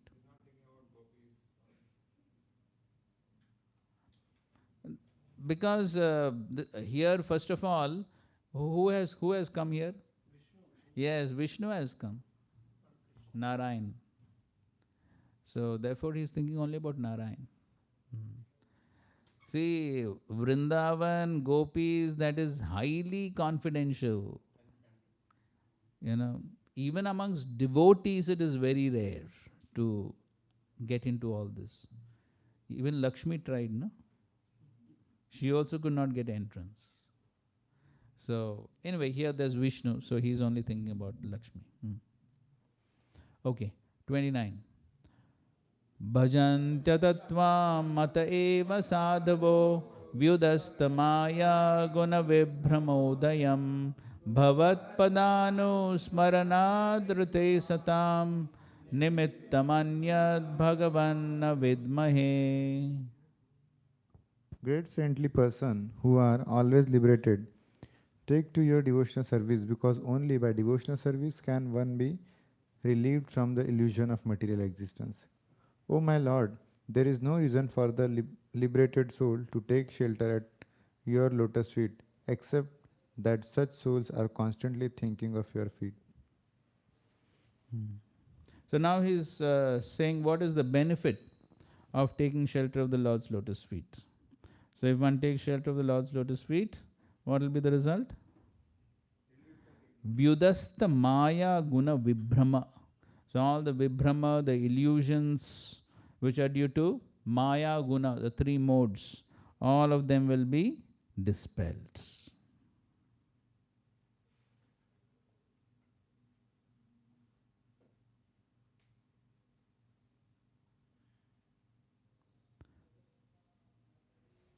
So Srila Prabhupada writes, Self-realization is not complete unless one comes to the devotional platform.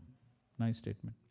Self-realization is not complete unless one comes to the devotion. So all are on the platform of self-realization. Karmis, Jnanis, Yogis, all are on what? The yoga ladder. So all are trying to achieve self-realization. But it is only complete when they come to the platform of, yes, devotional service, bhakti.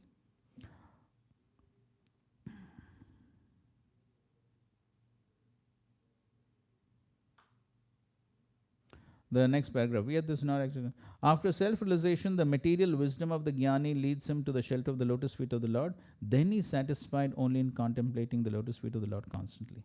Prithu Maharaj therefore concluded that the liberated persons taken to the devotional path have acquired the ultimate goal of life. If liberation were the end in itself, there would be no question of a liberated persons taken to devotional service. In other words, the transcendental bliss derived from self-realization known as Atmananda is very insignificant in the presence of bliss derived from devotional service of the lotus feet of the Lord. Prithu Maharaj therefore concluded that he would simply hear of the glories of the Lord constantly and thus engage his mind upon the lotus feet of the Lord. That is the highest perfection of life.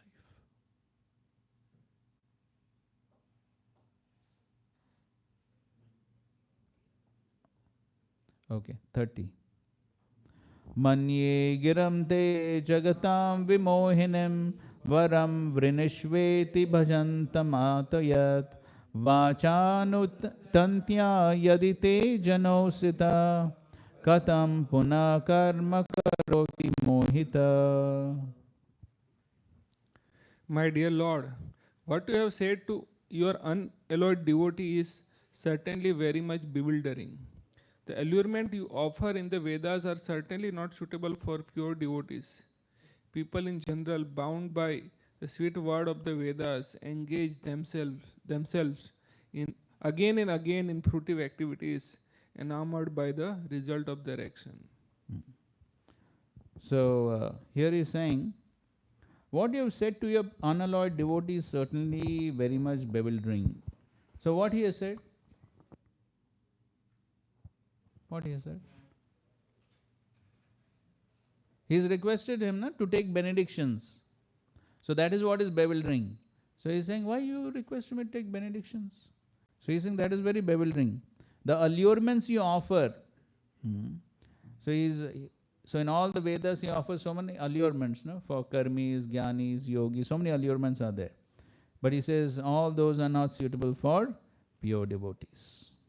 And then Srila Prabhupada talks about karmakand, jnanakand, upasnakand, and how the devotee is not interested in all this. So the second paragraph. The Lord sometimes offers benedictions to the neophyte devotees who have not yet understood that material facilities will not make them happy. Now we know these verses from the Chaitanya Charitamrita. What are they? Somebody knows those verses? Huh? So anyways, you know those verses. So Prabhupada is basically give the translation of that. In the Chaitanya Charitamrita, the Lord therefore says that a sincere devotee who is not very intelligent may ask some material benefit from the Lord. But the Lord, being omniscient, does not generally give material rewards, but on the contrary, takes away whatever material facilities are being enjoyed by his devotee, so that ultimately the devotee will completely surrender unto him. In other words, the offering of benedictions in the form of material profit is never auspicious for the devotee. The statements of the Vedas which offer elevation to heavenly planets in exchange for great sacrifice are simply bewildering. So Vishwanath Thakur in his commentary says, he asks a question, then why do I ask my devotee to request benedictions? So that is what is bewildering. The Lord requests the devotee, ask benediction, ask. So he's saying that is very bewildering. Why do you ask? So he says, if an immature devotee asks for some material benediction out of strong greed, he will be destroyed, since he is cheated of bhakti ras. So even if the Lord awards material benedictions, he may award material benedictions, but he will not give bhakti. So that is actually cheating. That is what he's saying. Somebody wants to say something? Yes, Prabhuji, if material, Lord says that I will take away the material facilities. If material facilities are taken away, then devotees also leave. Then what will happen? Why should devotees leave? facilities are taken away, is an immature neophyte devotee. And facilities. So then the Lord knows how to deal with different devotees. So that's what he says, na? The Lord sometimes offers benedictions to neophyte devotees. See now, Prabhupada? He offers benedictions to neophyte devotees who have not yet understood that material facilities will not make them happy. Only for someone who is more mature but still attached, then the Lord will take. So the Lord knows exactly how to deal with it. Okay, the last prayer of Prithu Maharaj. Tvanmayayadha jana isha kandito yadanyat ashasturtatmano buddha yatha charet balahitam pita swayam tata tvameva rasina samitum. This is actually a very good prayer for all of us to learn. Read. My Lord, due to your illusory energy, all living beings in this material world have forgotten their real constitutional position, and out of ignorance, they are always desirous of material happiness in the form of society, friendship, and love. Therefore, please do not ask me to take some material benefits from you, but as a father, not waiting for the son's demand, does everything for the benefit of the son. Please bestow upon me whatever you think best for me. Okay, so Prithu Maharaj is saying, I don't understand what is good for me, what is bad for me. So I will not ask for any benedictions. You decide what you want to give me. You are like a father. You know what is best for me. So you give me that. So as Prabhupada writes, it's the duty of the son to depend upon his father without asking anything from him. The good son has faith that the father knows best how to benefit him. In one lecture, Srila Prabhupada says that the small child never asks the parents for anything. Small child never asks. But the small child has full faith that the parents will provide whatever is necessary for him. So that is the same mentality of Prithu Maharaj. He's saying, you are like father, you know what is good for me, so why should I ask anything? Similarly, a pure devotee does not ask anything from the Lord for material benefit, nor does he ask anything for spiritual benefit. The pure devotee is fully surrendered unto the lotus feet of the Lord, and the Lord takes charge of him. Tvam sarva papebhyo moksha. The Father knows the necessities of the Son and supplies them, and the Supreme Lord knows the necessities of the living entities and supplies them sumptuously. And therefore the Isha Upanishad says, Purnam idam. The difficulty is that due to forgetfulness, the living entities create unnecessary demands that entangle themselves in material activities. The result is that there is no end to material activities, life after life. And then he's quoting Nadanam Najanam Nasundari. The conclusion is that pure devotee should not aspire after any material benefit from devotional service, nor should he be enamored by fruitive activities or philosophical speculation. He should always be engaged favorably in the service of the Lord. That is the highest perfection of life. So Vishwanath Chakravarti says, therefore do not test your devotee with greed by offering him benedictions. Since all people desire something other than the proper thing, your worship, you should do what you think is good for us. Just as the father knows what is beneficial or harmful for his son, when he should study or play, do what is best according to your opinion after considering if giving benedictions is beneficial or harmful for me. You do not have to ask for my approval again. This shows Prithu's trust in the Lord. So at full trust, Lord is like Father, whatever he do is best. Okay, now we are almost coming to the end of the chapter. So just read the remaining translations. Any one person just read all the remaining translations. Padho jaldi. The great sage Maitreya continued by saying that the Lord, the seer of the universe, after hearing Prithu Maharaj's prayer, addressed the king, my dear king, may you always be blessed by engaging in my devotional service. Only by such purity of purpose as you yourself very intelligently express can one cross over the insurmountable illusory energy of Maya. So Lord is very pleased, he is blessing him that he will always engage in a service, and by that service, what will happen? Maya madiyam tarati sma dustijam. Dusti, what is very difficult to cross, you will be able to cross. Next. My dear king, O protector of the citizens, henceforward be very careful to execute my orders and not be misled by anything. Anyone who lives in that way, simply carrying out my orders faithfully, will always find good fortune all over the world. Okay, so he's telling him, Lord is saying, always execute my orders. Mad adesha karo loka. Always follow my instructions faithfully, then there will be good fortune. The great saint Maitreya told Vidura, the Supreme Personality of Godhead amply appreciated the meaningful prayers of Maharaj Prithu. Thus, after being properly worshipped by the king, the Lord blessed him and decided to depart. Continue. Continue. King Prithu worshipped the demigods, the great sages, the inhabitants of Pritralok, the inhabitants of Gandharvalok, and those of Siddhalok, Charanalok, Panagalok, Kinnaralok, Apsaralok, the earthly planets, and the planets of the birds. He also worshipped many other living entities who presented themselves in the sacrificial arena.